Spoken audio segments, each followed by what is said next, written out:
نحمدہ ونصلی علی رسولہ الکریم اما بعد بسم اللہ الرحمن الرحیم السلام علیکم ورحمۃ اللہ وبرکاتہ۔ عورتیں نماز تراویح کیسے پڑھ سکتی ہیں؟ عورتوں کی نماز تراویح پڑھنے کا طریقہ کیا ہے؟ نماز تراویح کی نیت کیسے کرنی چاہیے؟ نماز تراویح میں کون سی صورتیں پڑھی جائیں گی؟ ان تمام سوالات کے جوابات جاننے کے لیے ویڈیو کو آخر تک ضرور دیکھیے گا۔ محترم ناظرین، تراویح کی نماز جس طرح مردوں کے لیے پڑھنا ضروری ہے، اسی طرح عورتوں کے لیے بھی اس نماز کو پڑھنا ضروری ہے۔ بہت سی خواتین اس غلط فہمی کا شکار ہوتی ہیں، وہ یہ سمجھتی ہیں کہ شاید تراویح کی نماز صرف مردوں کے لیے پڑھنا ضروری ہے، عورتوں کے لیے اس نماز کو پڑھنا ضروری نہیں ہے، حالانکہ یہ بہت بڑی غلط فہمی ہے۔ یاد رکھیے گا، تراویح کی نماز سنت مؤکدہ ہے، بغیر کسی شرعی عذر کے۔ اگر اس کو چھوڑ دیں گے تو گناہگار ہوں گے۔ مرد بھی پڑھیں گے اور عورتیں کے لیے بھی اس نماز کو پڑھنا ضروری ہے۔ اگر عورتیں اس نماز کو بغیر کسی شرعی عذر کے چھوڑیں گی تو گناہگار ہوں گی، اس لیے عورتیں بھی اس نماز کو ضرور پڑھیں۔ اب مسئلہ یہ ہے کہ مرد حضرات تو مساجد چلے جاتے ہیں جہاں پر باقاعدہ تراویح کی نماز جماعت کے ساتھ ادا کی جاتی ہے، لیکن خواتین گھر کے اندر اس نماز کو کس طریقے سے پڑھیں؟ اس نماز کے پڑھنے کا طریقہ کیا ہے؟ اس نماز کی نیت کیسے کریں گی؟ اس نماز میں کون سی صورتیں پڑھی جائیں گی؟ محترم ناظرین، سب سے پہلے تو ہم عشاء کے 4 فرض پڑھیں گے۔ عشاء کی نماز کے 4 فرض پڑھنے کے بعد پھر ہم 2 سنت مؤکدہ سنت ادا کریں گے، پھر 2 رکعت نفل پڑھیں گے، اس کے بعد وتر نہیں پڑھیں گے، پھر 20 رکعت تراویح کی نماز ادا کی جائے گی۔ 20 رکعت تراویح کی نماز پڑھیں گے 2 رکعت کر کے۔ اگر آپ 4 رکعت پڑھتی ہیں تو تب بھی کوئی حرج نہیں ہے، نماز ہو جائے گی، لیکن بہتر یہی ہے کہ 2 رکعت کر کے پڑھی جائے۔ تراویح کی ہر 4 رکعت کے بعد تراویح کی تسبیح یا دعا کو پڑھیں گے۔ اگر آپ کو دعا زبانی نہیں آتی تو اس کو دیکھ کر بھی پڑھ سکتے ہیں۔ 20 رکعت اسی طرح سے مکمل ہوگی۔ 20 رکعت تراویح کی نماز پڑھنے کے بعد پھر وتر پڑھیں گے، پھر 2 نفل پڑھیں گے۔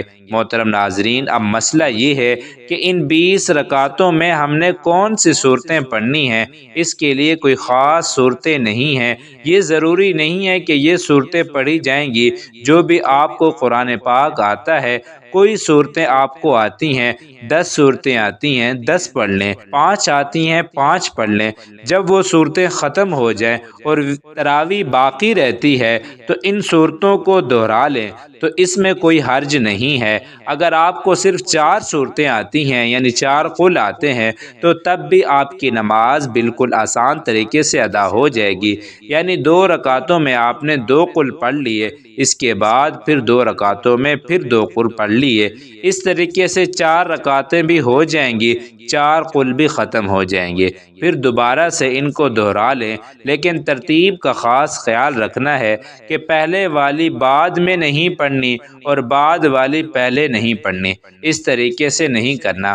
پہلے اس کو پہلی رکعت میں پڑھ لیں، جو بعد میں آ رہی ہیں اس کو بعد میں دوسری رکعت میں پڑھ لیں۔ یہ تراویح کی نماز ادا کرنے کا صحیح طریقہ کار ہے۔ محترم ناظرین، نماز تراویح کی نیت کیسے کی جائے؟ نیت کہتے ہیں دل کے پختہ ارادے کو۔ زبان سے نیت کرنا کوئی ضروری نہیں ہے، کوئی لازم نہیں ہے، کوئی شرط نہیں ہے۔ دل کے اندر جو آپ کا ارادہ ہے، آپ کھڑی ہوئی ہیں، آپ نے دل کے اندر ارادہ کیا ہے کہ میں 2 رکعت تراویح کی نماز پڑھتی ہوں، بس یہی نیت ہو گئی۔ اس کے علاوہ کوئی زبان سے نیت کرنا یہ کوئی ضروری نہیں ہے، لیکن علماء بیان فرماتے ہیں کہ زبان سے نیت کرنا یہ مستحب ہے۔ اگر آپ زبان سے نیت کریں تو اس طرح بھی کر سکتے ہیں کہ میں نیت کرتی ہوں 2 رکعت نماز تراویح، واسطے اللہ تبارک و تعالی کے، منہ میرا کعبہ شریف کی جانب، اللہ اکبر۔ یہ طریقہ ہے نیت کرنے کا زبان سے، لیکن کوئی ضروری نہیں ہے۔ 20 رکعت ختم ہو جانے کے بعد پھر دعا پڑھیں گے۔ دعا کرنے کے بعد پھر وتر کی نماز پڑھی جائے گی، کیونکہ ہم نے پہلے وتر کی نماز نہیں پڑھی تھی۔ پھر چاہے تو آگے نفل بھی پڑھ سکتے ہیں، چاہے تو نہ بھی پڑھیں، وہ آپ کی مرضی ہے۔ وتر پڑھنے کے بعد آپ کی نماز ختم ہو جائے گی۔ یہ نماز تراویح ادا کرنے کا بہترین اور صحیح طریقہ ہے۔ اللہ تبارک و تعالی سے دعا ہے کہ اللہ پاک تمام مردوں بشمول عورتوں کو نماز تراویح پابندی کے ساتھ پورے ماہ رمضان میں پورے اہتمام کے ساتھ ادا کرنے کی توفیق عطا فرمائے اور ماہ رمضان کی برکتوں اور رحمتوں کو سمیٹنے کی توفیق عطا فرمائے، آمین یا رب العالمین۔